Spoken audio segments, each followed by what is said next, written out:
Dios les bendiga a cada uno de ustedes en el nombre de Jesús. Quiero saludar en el nombre del Señor a cada uno de ustedes y a la misma vez quiero dar unas disculpas que apenas estamos haciendo esta última clase y ah, tuve unos contratiempos, pero gracias al Señor que aquí estamos. Esta es nuestra última clase con la ayuda del Señor sobre la historia del Antiguo Testamento. Estamos finalizando, creo que en la última clase tuvimos unas historias muy impactantes acerca del cautiverio y todo lo que estaba sucediendo en las últimas clases que leímos.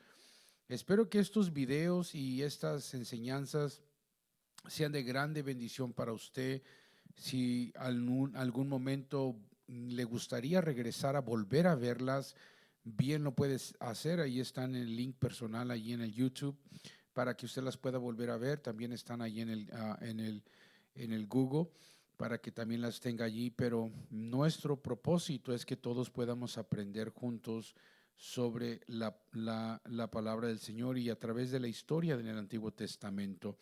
Vamos a dar inicio para cerrar el día de hoy con estas últimas lecciones, que es la lección 10, 11 y la lección 12. Con la ayuda del Señor, es las últimas tres lecciones que tenemos en el material.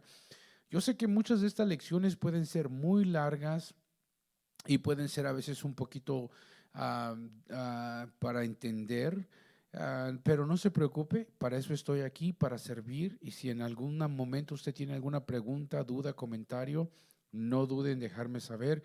Como a la misma vez, si hay algún error en el examen, por favor, mándeme un mensaje de texto para hacer cualquier corrección necesaria. Gracias a los que se están esforzando y están siempre bien atentos de los exámenes, cumpliendo con todas sus responsabilidades. Muchas gracias, muchas gracias. Que Dios me les bendiga y les motivo a todos que estén siempre al tanto de este precioso instituto bíblico Pentecostal, Generación Pentecostal, que yo sé que es de grande, grande, grande bendición para sus vidas. Vamos a orar y así iniciamos en el nombre del Señor Jesús. Buen Dios, te damos gracias en esta hora, Señor, por todo lo bueno y lo maravilloso que eres tú, que nos permites una vez más reunirnos, Padre bendito, para estar en estas preciosas clases de este instituto bíblico, orando, Señor, que tú seas haciendo tu voluntad en nuestras vidas y que todo lo que hacemos, Señor, todo lo que planeamos, todo lo ponemos en tus manos. Nuestro propósito es poder buscar la dirección tuya, la unción tuya. Usa de una manera muy poderosa y especial a cada uno de los estudiantes del Instituto Bíblico Generación Pentecostal, para que tú seas, Señor, haciendo algo poderoso en sus vidas y que esto sea de bendición para cada uno de ellos. En el nombre de Jesús, amén y amén. Una vez más le recuerdo que la lección es la lección 9, la lección 10, 11 y 12. Son las últimas tres lecciones de su material. Son historias muy poderosas que vamos a estar leyendo el día de hoy, pero a la misma vez solo estaré tocando lo esencial. Es muy importante que usted lea su material, ya que todas las preguntas estarán generadas de su material. Cualquier información adicional nunca me gusta ponerla en el examen. Simplemente lea su material. Cualquier pregunta, duda, comentario, no dude en comunicarse conmigo. Quiero entrar entonces en la lección 10 y abrir con este precioso personaje que se llama Daniel. Yo sé que muchas veces hemos escuchado hablar de él, en especial los niños de escuela dominical han oído hablar de él, pero quiero introducirme con Daniel capítulo 1. Daniel capítulo 1, versículo 3 en adelante, leo así. Y dijo el rey a Aspenaz, jefe de sus eunucos, que trajese de los hijos de Israel, del linaje real de los príncipes, muchachos en quienes no hubiese tacha alguna, de buen parecer, enseñados en toda la sabiduría, sabios en ciencia y de buen entendimiento, e idóneos para estar en el palacio del rey, y que les enseñase las lenguas y que les enseñase las letras y la lengua de los caldeos. Y le señaló el rey ración para cada día, de la provisión de la provisión de la comida del rey y del vino que él bebía, y que los criase 3 años para que al fin de ellos se presentasen delante del rey. Entonces dice, perdón, el versículo 6, entre estos estaba Daniel, Ananías, Misael y Azarías de los hijos de Judá. Me gusta recalcar que siempre la palabra del Señor menciona los nombres de ellos, aunque a veces nosotros nos acostumbramos a mencionar los otros nombres babilónicos que se les dieron, como el versículo 7 dice, a estos el jefe de los eunucos puso a Daniel, Belsasar, a Ananías, Sadrach, a Misael, Mesac y a Zacarías, Abed-nego. Hay muchas personas que a veces siempre dicen, es que a Sadrach, Mesac y Abed-nego, Sadrach, Mesac y Abed-nego.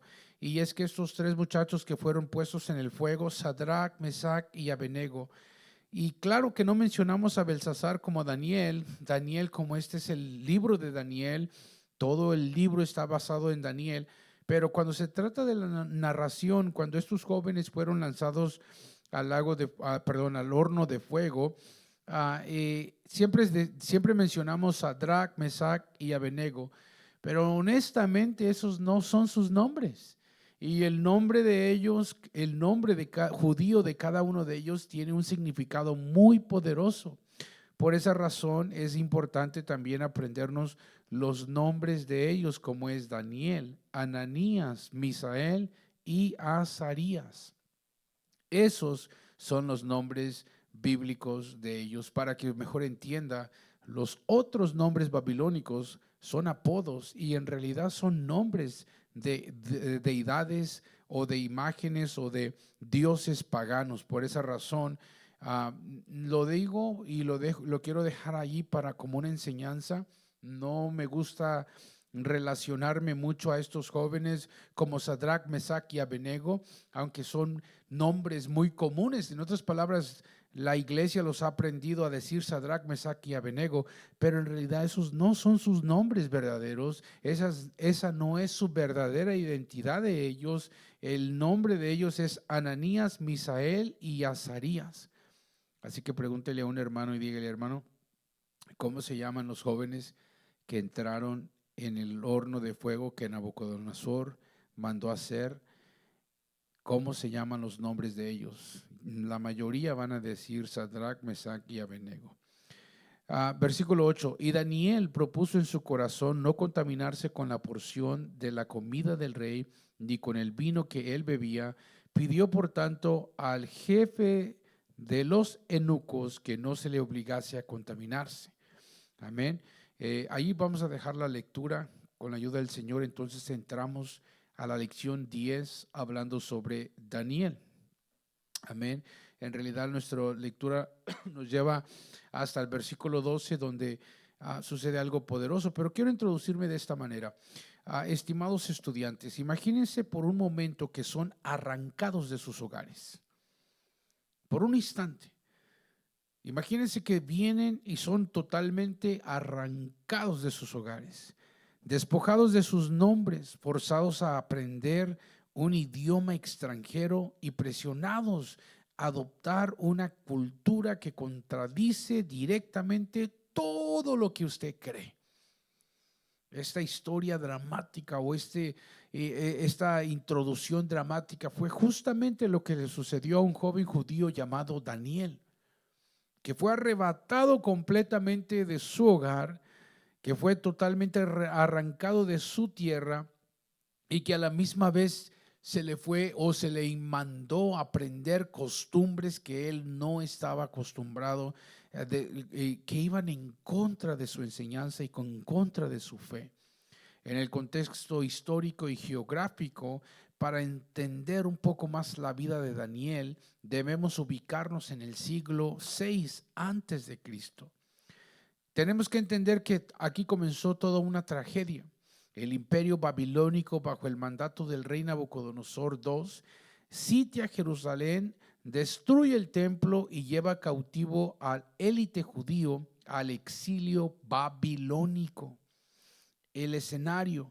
Pasamos de las calles de Jerusalén a los importantes y paganos palacios de Babilonia y posteriormente del imperio medo-persa. La paradoja: Daniel y sus amigos pasan de ser cautivos y desamparados a convertirse en los principales consejeros y gobernantes de los imperios más poderosos en la tierra.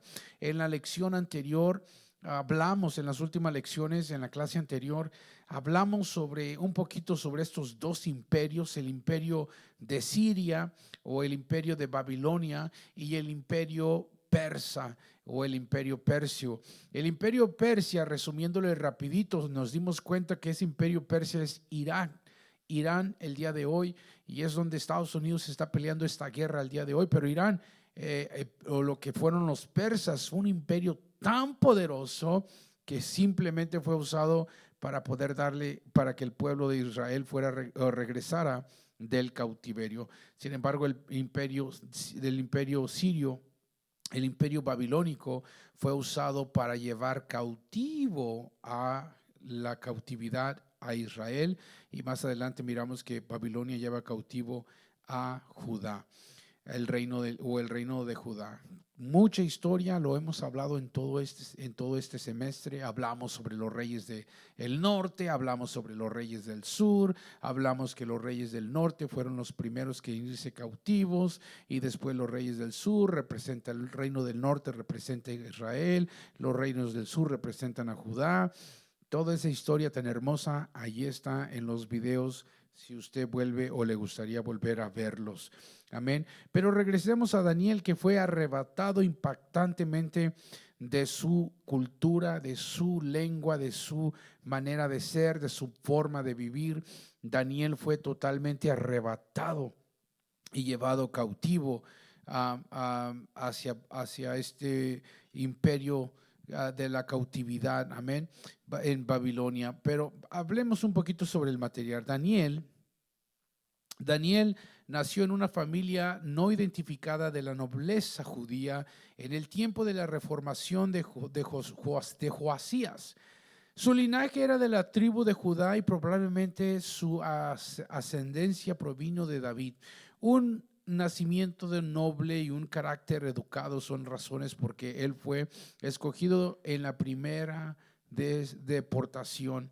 Josefo, el historiador, escribió que Daniel y sus tres amigos eran parientes del rey Sedequías, y él era un joven hermoso y brillante de convicciones fuertes, y rehusó comprometerse aún para salvar su propia vida.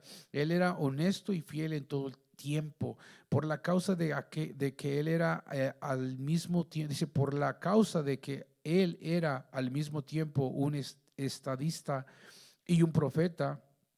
Su vida podría ser comparada con Moisés. El hecho de que mantuvo su vida constantemente en tanto que estuvo cautivo una nación gentil nos recuerda de José.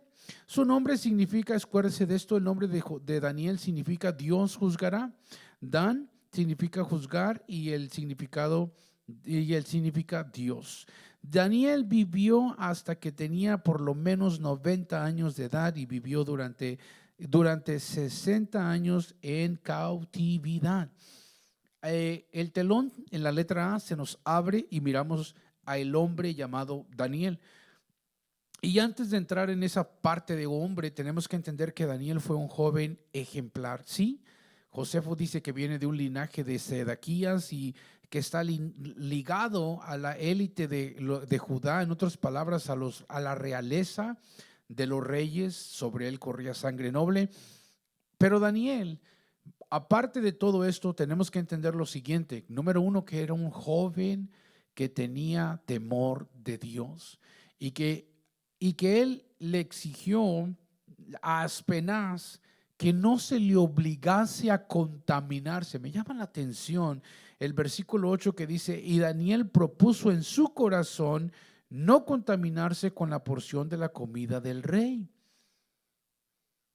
Si usted nota, no dice y Daniel y sus amigos, dice Daniel. Daniel propuso en su corazón no contaminarse. Por esa razón, el escritor lleva a este grandísimo profeta aún a los pies o a una similitud sobre Moisés. ¿Por qué? Porque Daniel, ya que conocemos la historia, y a lo mejor usted y yo, usted ya ha leído todo este precioso libro de Daniel, que si no lo ha leído, yo le recomiendo que lo leas. Es un libro tan hermoso y a la misma vez tan pequeño y un lenguaje tan lindo, tan hermoso, tan poderoso. 12 capítulos tiene el libro de Daniel. Yo le animo a que lo lea. Pero es importante notar de que Daniel simplemente fue un hombre que piadoso al Señor, que tenía temor de él.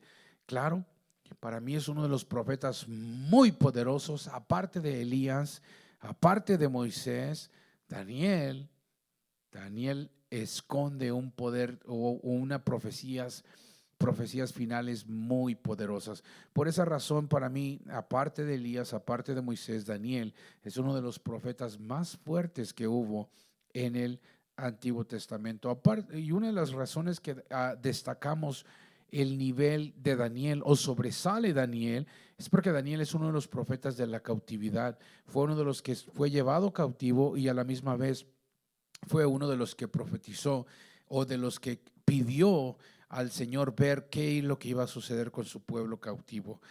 El Daniel, ahora hablemos un poquito sobre Daniel el profeta. Por tanto, la letra B, por tanto, cuando veáis en el lugar santo la abominación desoladora de que habló el profeta Daniel. Esto está hablando Jesús, Mateo 24:15. Jesús llamó a Daniel el profeta. Negar esto sería negar a nuestro Dios. Amén. Imagínense, Jesús mismo profetizó y trajo las palabras de Daniel al Nuevo Testamento. Amén. Al tiempo de la gracia, al tiempo en el cual ahora nosotros vivimos en el día de hoy. Por esa razón, esta profecía de Daniel en Mateo 24:15 es tan poderosa. Amén. Por tanto, cuando veáis en el lugar de la abominación desoladora de que habló el profeta Daniel. Daniel fue uno de los profetas más grandes. Él predijo muchos eventos futuros, los cuales se convirtieron en historia. El señor Isaac Newton dijo: rehusar a Daniel es rehusar a la religión cristiana. Josefo escribió que cuando Alejandro el Grande vio a Jerusalén en el año 332 a.C., a él se le mostró las profecías de Daniel en las que él estaba escrito.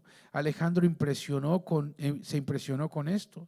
Daniel profetizó de los tiempos de los gentiles. Sin profecía de Daniel, algunos mensajeros en el Nuevo Testamento, tales como seremos del monte, tales como el sermón del monte y el libro apocalíptico, no tendrían sentido al día de hoy. Qué poderoso profeta, que aún Alejandro el Grande pudo leer sobre las profecías de él antes de que él mismo naciera.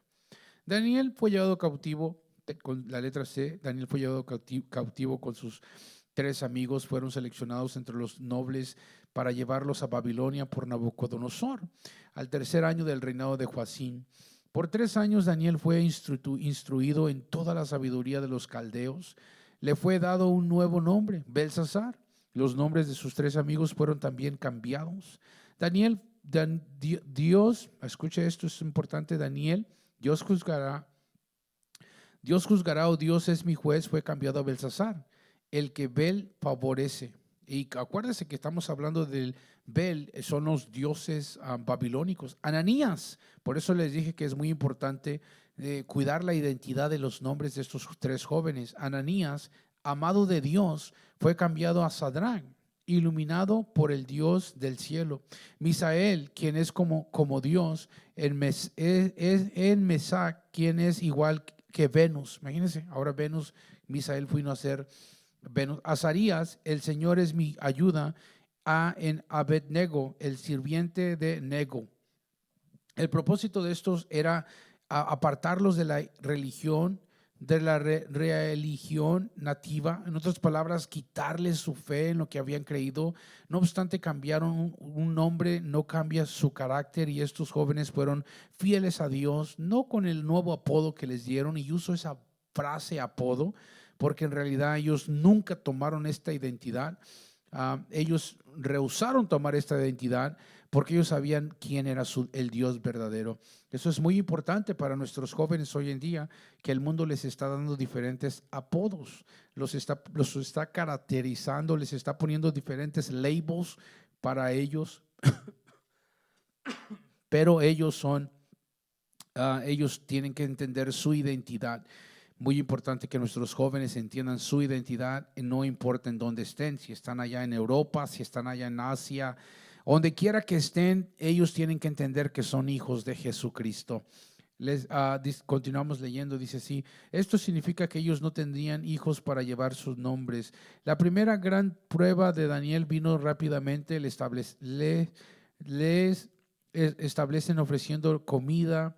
Daniel propuso en su corazón no contaminarse. La letra de Daniel estadista.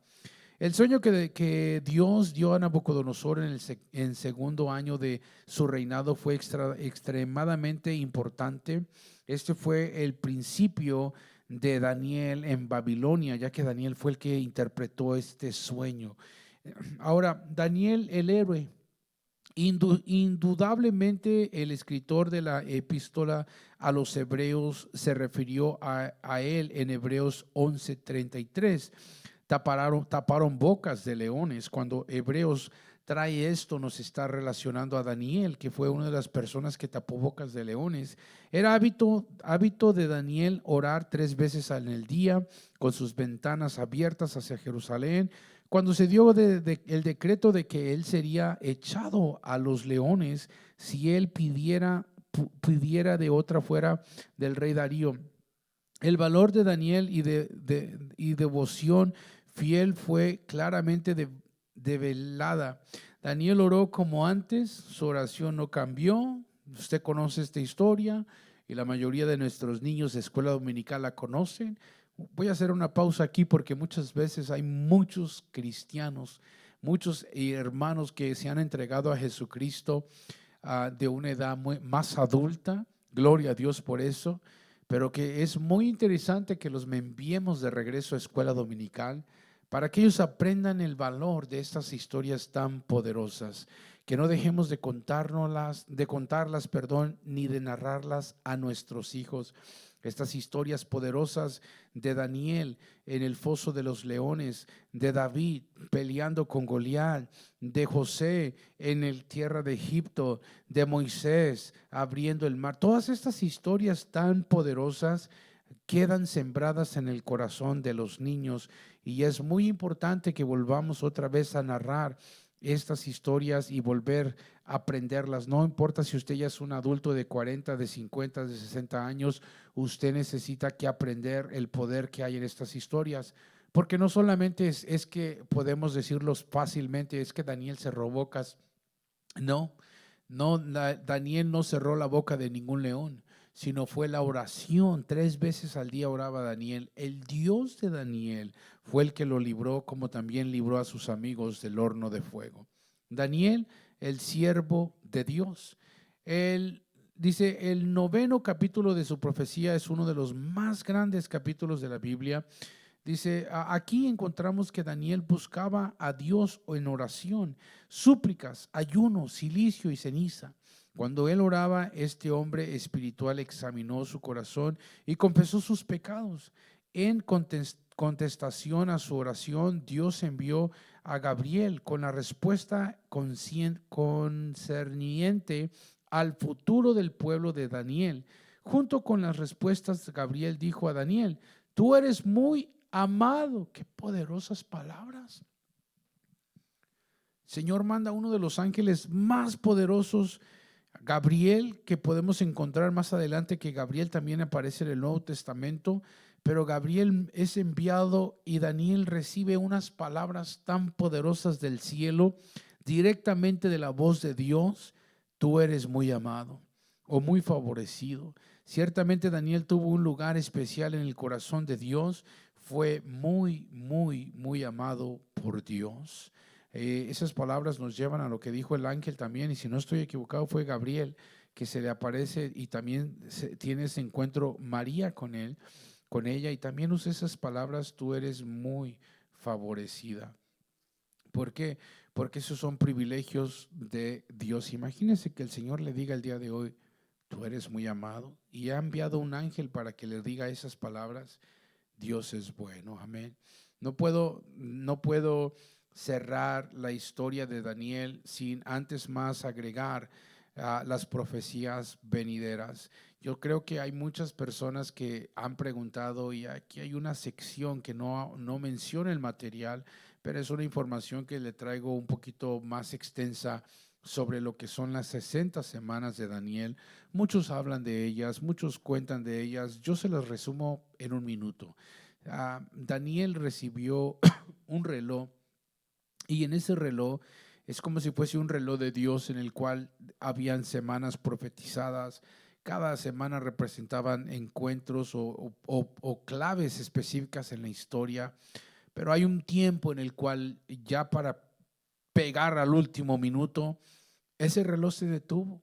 Es como que el reloj que recibió Daniel se ha detenido, y ahorita ya tiene más de 2000 años que se ha detenido este reloj para poder darle apertura y introducción a un tiempo de una dispensación muy poderosa que se conoce como la dispensación de la gracia.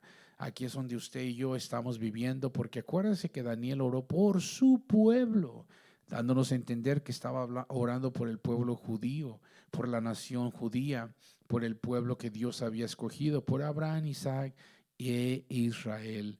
Pero sin embargo, Daniel no miró mucho más que un telón muy corto, muy corto, muy corto, el tiempo de la dispensación, en el cual él pregunta y dice: ¿qué es esto? ¿Qué es esto? Sin embargo, recibe simplemente las palabras: ciérralo hasta el tiempo y hasta el tiempo del tiempo.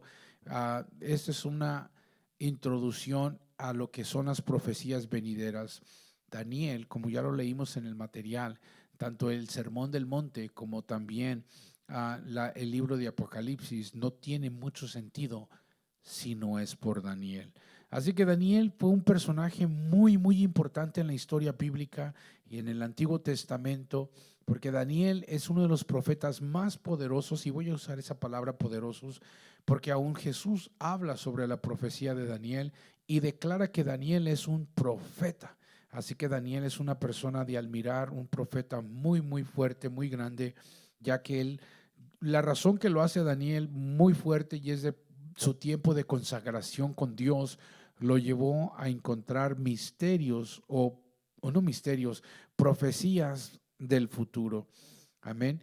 Y vamos a entrar a la siguiente lección, que es la lección número 11, el retorno del exilio. Esta lección 11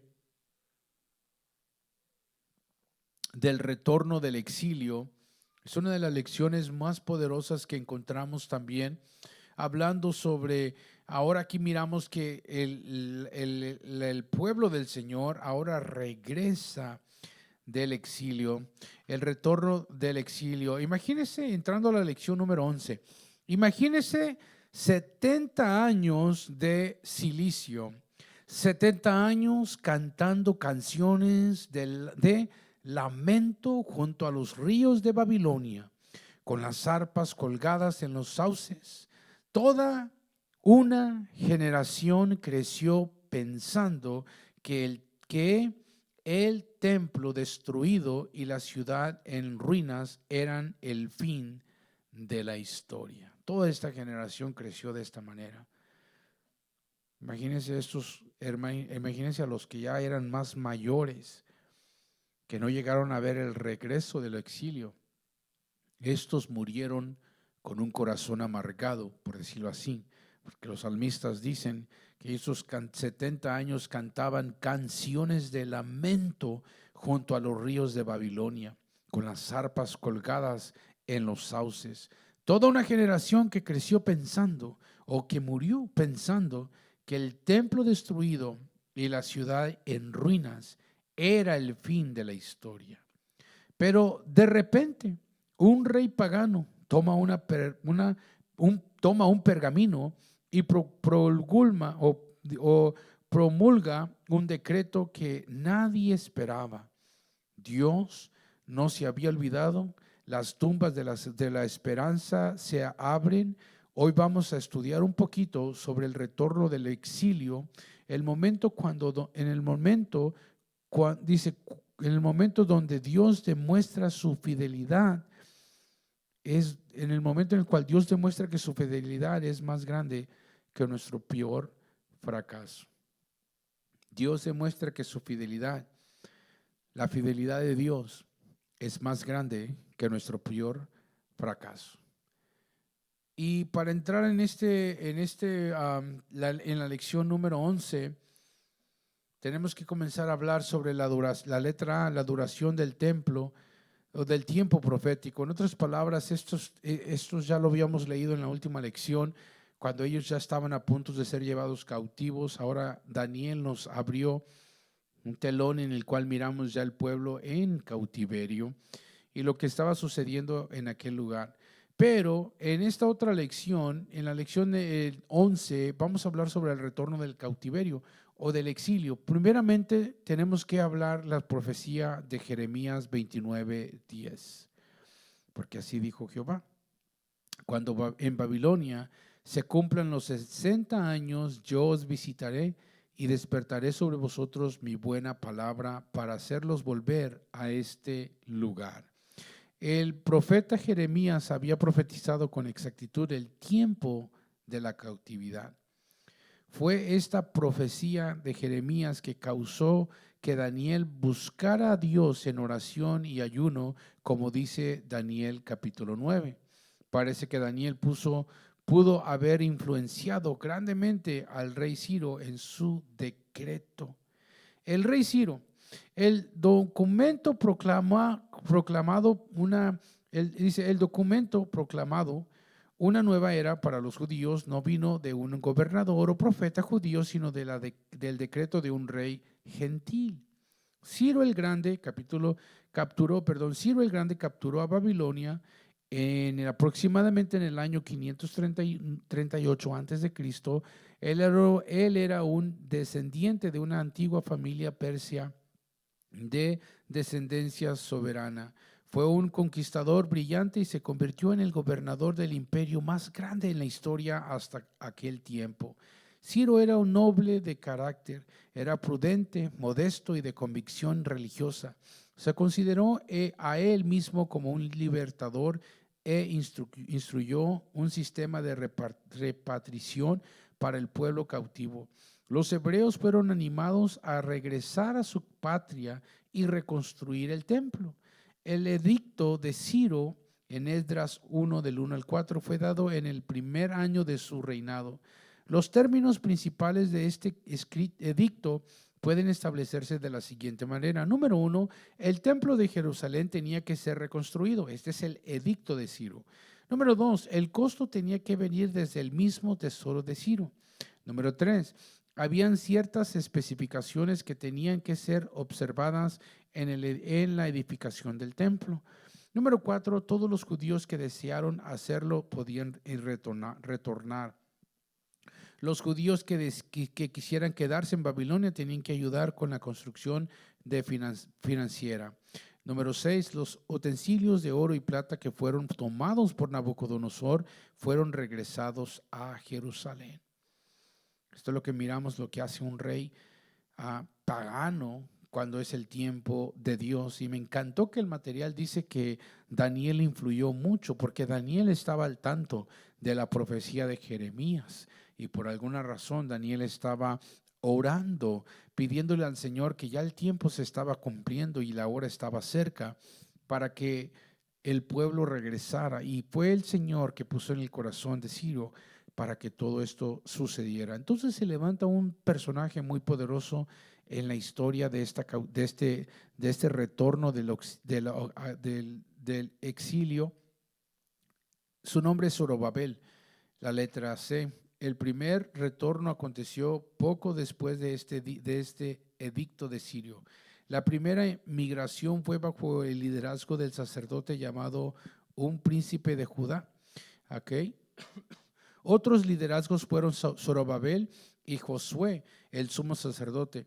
Como Daniel se sintió obligado a quedarse en su puesto, él no estaba dice que él no estaba en el número.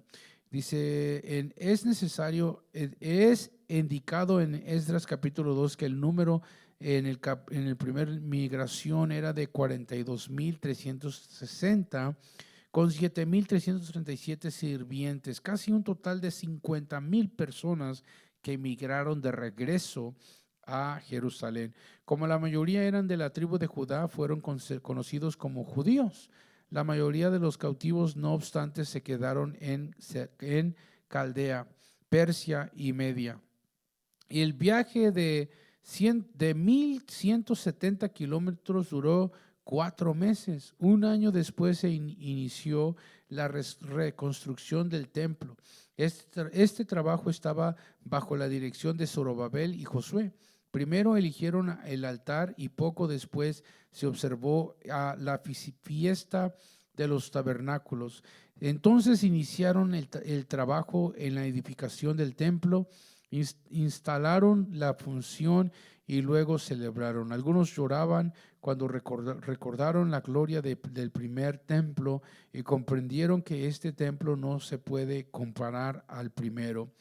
Los samaritanos, allí vinieron los samaritanos, raza ligada de Israel y extranjeros, pidieron permiso para ayudar, pero fueron rechazados.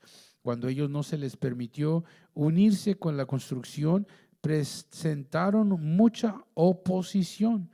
Finalmente el trabajo se paró y la función del templo quedó así por 16 años. En otras palabras, 16 años la construcción del templo fue detenida porque fue estorbada. El rey Darío. Darío fue uno de los gobernantes más grandes de Persia, un descendiente de Ciro. Entre los reinados de Ciro y Darío, él trabajó en la reconstrucción de Jerusalén y el templo había parado. Durante el segundo año del reinado de Darío, los profetas Ageo y Zacarías profetizaron que la construcción del templo sería resumida. Darío descubrió el decreto original de Ciro que miró con favor a los judíos y el permiso fue garantizado de que la construcción tenía que ser resumida. Tomaron dinero del tesoro público para financiar el proyecto. Ageo y Zacarías habían profetizado o reprendido al pueblo por estar construyendo sus propias casas antes que el templo. La edificación fue terminada y se observó la Pascua. Eso fue en el 6º año de Darío, 20 años después que la construcción había iniciado. Cerca del tiempo cuando el templo fue terminado, los babilonios se rebelaron y la ciudad fue destruida. Fue rápidamente desolada, tanto que no se podía reconocer fácilmente, cumpliéndose la profecía de Isaías 13, 19 al 91. Amén. Vamos a leer la profecía de Isaías 13 para poder tener un poquito más, ya que aquí nos traen otra profecía más después de que se construyó el templo. Isaías capítulo 13, versículo 19. Y Babilonia, hermosura de reinos y ornamentos de grandeza de los caldeos, será como Sodoma y Gomorra, a las que trastornó Dios. Nunca más será habitada, ni se morará en ella de generación en generación. Le levantarán allí tienda el árabe, ni pastoreará, tendrá allí majada. Bueno, así vino a caer la destrucción. Dice, voy a leer una vez más, cerca del tiempo de cuando el templo fue terminado, los babilonios se rebelaron y la ciudad fue destruida. Entonces aquí entra Esdras. Esdras, durante el 7º año del reinado de Artajerjes, sucedió la segunda migración. Esta fue dirigida por Esdras, un descendiente de Aarón. Era un maestro dirigente de la ley. Este segundo retorno ocurrió alrededor de 80 años después de Zorobabel y la primera compañía había regresado. El grupo que acompañó a Esdras fue mucho más pequeño que el primero. Cuando Esdras se dio cuenta de que no había levitas en el grupo, se retornó hasta que 38 levitas fueron persuadidos a unirse a la compañía. El objetivo principal de Esdras era restablecer completamente la ley de Moisés. Antes de su salida, el pueblo se unió en asamblea, proclamaron un ayuno y llamaron a Dios para protección y bendición. El viaje duró 4 meses. El viaje duró 4 meses. Esdras recibió muchos privilegios de Artajerjes. El pueblo dice, él pudo llevar con él todos los judíos que quisieron irse. Entonces ahí tenemos ahora a Esdras que entra a la historia. El problema del yugo desigual fue establecido también por Esdras. Uno de los problemas más grandes fue Esdras enfrentado fue el yugo desigual. Muchos judíos que con esposas idólatras, algunos de los levitas y sacerdotes estaban también envueltos.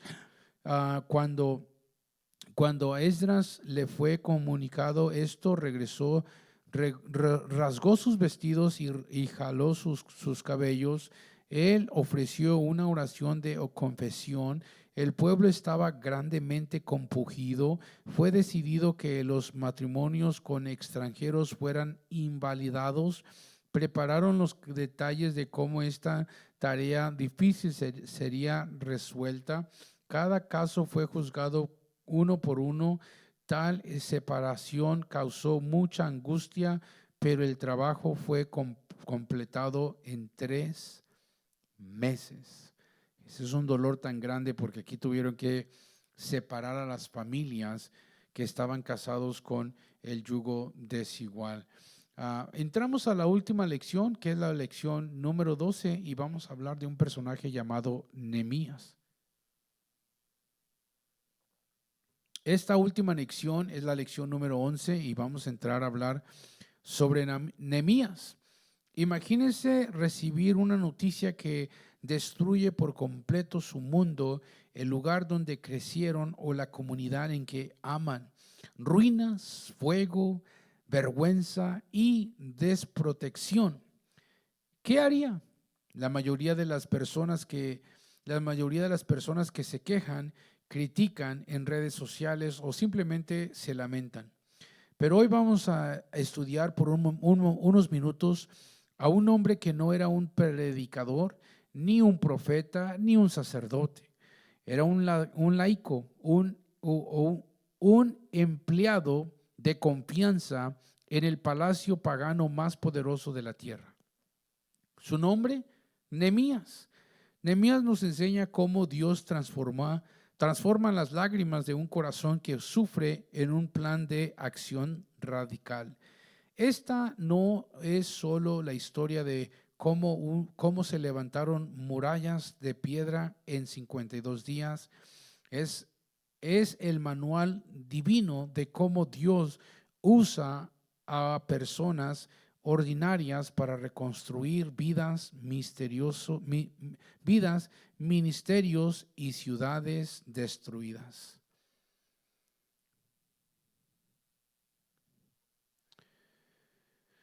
Y entonces ahora sí hablemos hablar sobre Nehemías. Nehemías era Nehemías era un copero de Artajerjes, quien reinó como rey de Persia durante un periodo de tiempo.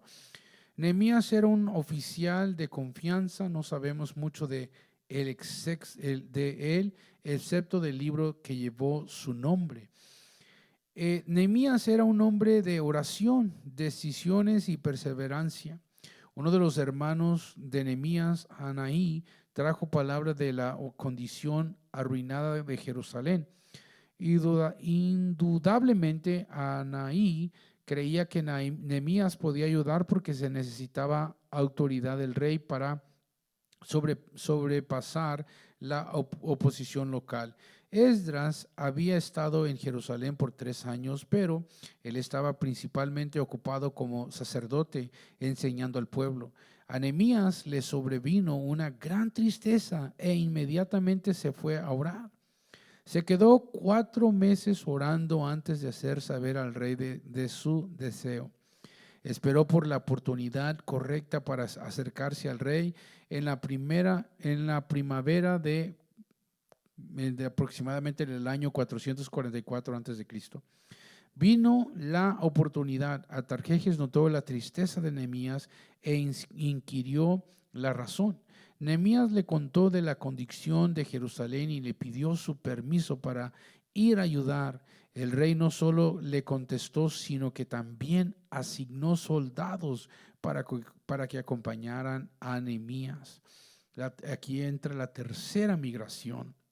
Acuérdese que en la primera migración fueron aproximadamente 50,000 los que salieron. Esta está más conectada con Zorobabel y Josué, el sacerdote. En la segunda migración está más conectada con Esdras y fueron pocos los que fueron. Y ahora estamos viendo la tercera migración, un número de judíos que se fueron con Nehemías, retomando a Jerusalén el 20º año del reinado de Artajerjes. ¿Se sabe cuántos judíos acompañaron a Nehemías? Pareciera que había un número de grande, dice, voy a leer, no se sabe cuántos judíos acompañaron a Nehemías. Parecería que había un número grande, aunque no tan grande como los dos migraciones anteriores. A su regreso a Jerusalén, Nehemías encontró los muros de piedra completamente destruidos. Permaneció 2 noches inspeccionando los muros de tal forma que él pudiera ponerse al corriente de la condición verdadera de Jerusalén. Aquí ya miramos ahora que Nehemías comienza a ponerse al tanto de la situación en la cual el pueblo se encuentra. El segundo término de Nehemías sirvió como gobernador en Jerusalén durante 2 periodos. Fue gobernador en el primer término por 12 años y luego regresó a su antigua posición en la corte de Persia. Después de estar en la capital de Persia por un tiempo corto, fue comisionado la segunda vez para ser gobernador de Jerusalén. Parece que no hay récord de cuánto tiempo gobernó Nehemías esta segunda ocasión. El trabajo y reformación de Nehemías. Después de que el muro fue terminado, Nehemías ordenó a Anaí que se encargara de la seguridad. Mandó que una 10ª parte de la población se trasladara a Jerusalén. Esto dio más seguridad a Jerusalén. Remisión número 2, remisión de las deudas. Nehemías tomó acción para remir las deudas de los pobres. Algunos de los ricos tomaron ventaja de los pasados impuestos de Persia y las cosechas pobres para presentar dinero a los pobres. Cuando ellos no podían pagar sus deudas, los ricos tomaban posesión de sus propiedades.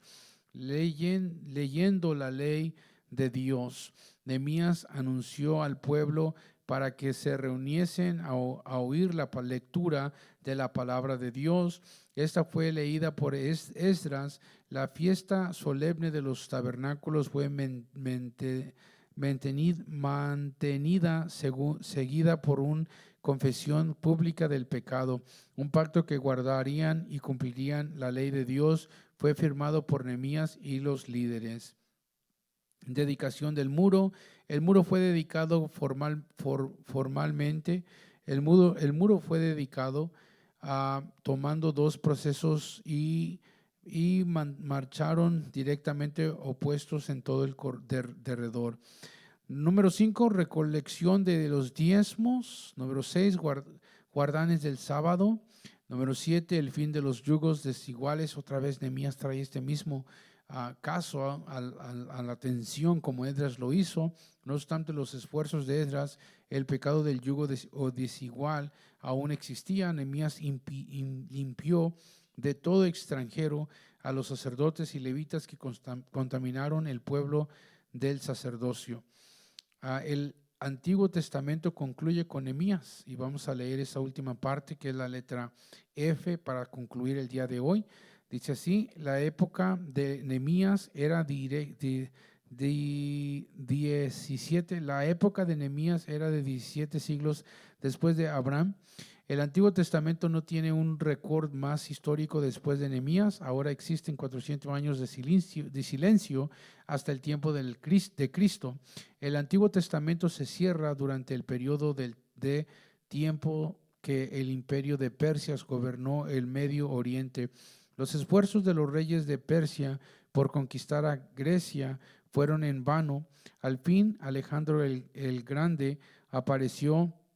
Él conquistó a Tiro y tomó a Egipto, combatiendo al imperio de Persia, y ganó la batalla de Arbela. El imperio de Sirio había permanecido por alrededor de 200 años. Alejandro murió joven y fue un imperio, y su imperio fue dividido entre 4 generales. A Ptolomeo se le dio la tierra de Palestina y les fue bien a los judíos. La traducción de la escritura, el griego, fue indicada durante este tiempo. La traducción de la escritura al griego fue iniciada durante este tiempo. Esta versión fue llamada la Septuaginta. Selectuó el griego de Alejandro, fue dado Siria y pronto adquirió toda Asia. Las ciudades de Seleucia y Antigua fueron construidas. Durante el reinado del gobernador de Seleucia, Antíoco el Grande, Palestina fue tomada y unida al reino de Siria. Este se convirtió en uno de los más oscuros periodos en la historia de los judíos. Antíoco Epífano mató a 40,000 judíos y vendió 40,000 como esclavos. Profanó el templo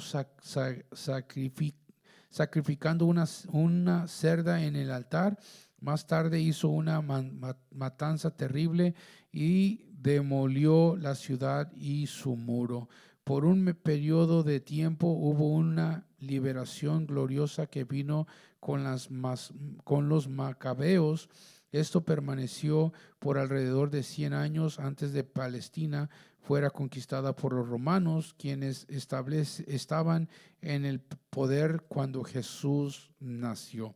Y el resto ya está la historia en la cual Jesús, el Mesías o el Cristo, nace. Y así concluyó, o cómo es esto tan poderoso que concluye la historia para el día de hoy. Yo les animo a que una vez más ustedes en su propio tiempo lean la lección 12, la lección 11 y la lección 10 sobre Daniel, sobre el retorno del exilio y sobre Nehemías. Este retorno del exilio es más impactante en el proceso en el cual se da, porque cada paso, cada obstáculo que venía animaba más a los que estaban allí presentes para que pudieran conquistar la tierra de regreso una vez más. Número 1, acuérdense que ellos vinieron con diferentes propósitos, desde Zorobabel y Josué, desde Esdras y hasta Nehemías.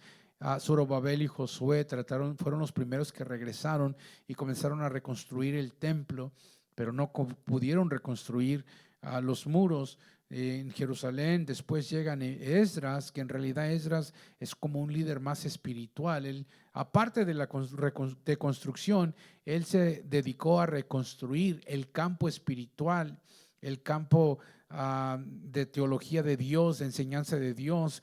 Esdras fue el que regresó a hacer una vez más los pactos con Dios, a leer la ley y todo esto. Es importante también notar que muchos de los levitas o del linaje de los levitas se había mezclado tanto que muchos de ellos en realidad ya no se sabía si eran verdaderamente del linaje de los levitas o no, porque tuvieron que una vez más a sacar, a ver cuáles eran los originales y cuáles de ellos se habían mezclado. Eso es algo tan importante, también usted lo va a leer en el libro de Esdras y Nehemías, porque ellos ya se habían contaminado demasiado. Y acuérdense que los levitas cargaban el ministerio de servir en el templo.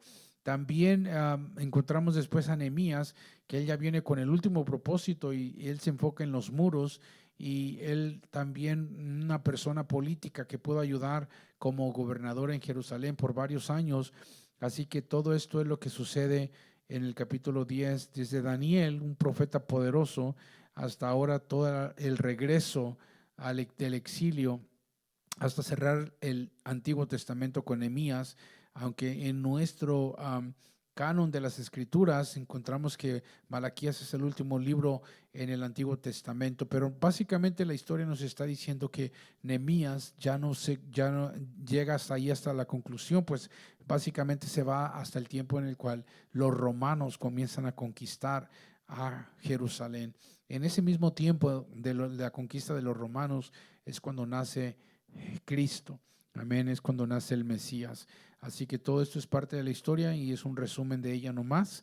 Vamos a cerrar con una oración. Una vez más les doy gracias por su tiempo.